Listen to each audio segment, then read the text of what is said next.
एक आपल्या फॅमिलीतलं मूल आणि एक बालपण म्हणजे माझं स्वतःचं संस्थेत गेलेलं बालपण, ह्याचं जर आपण कंपॅरिझन केलं तर निश्चित तुम्हाला कळेल की संस्थेतल्या मुलाचं संगोपन कसं होतं आणि घरात घरातल्या मुलाचं. घडलेल्या मुलाचं संगोपन कसं होतं.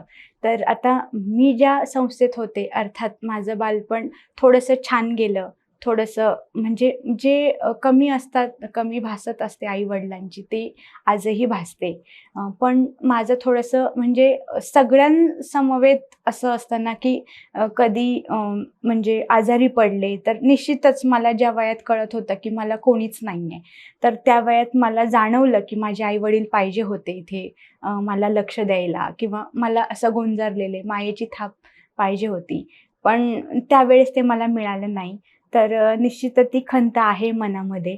पण संस्था ही आमच्यासाठी सर्वोच्च आहे कारण शेवटी आमच्यासाठी तेच आमचं घर आहे बरोबर. आणि त्याला नाकारून नाही चालत आणि नक्कीच. वास्तव म्हणजे नाकारलं नाही पाहिजे.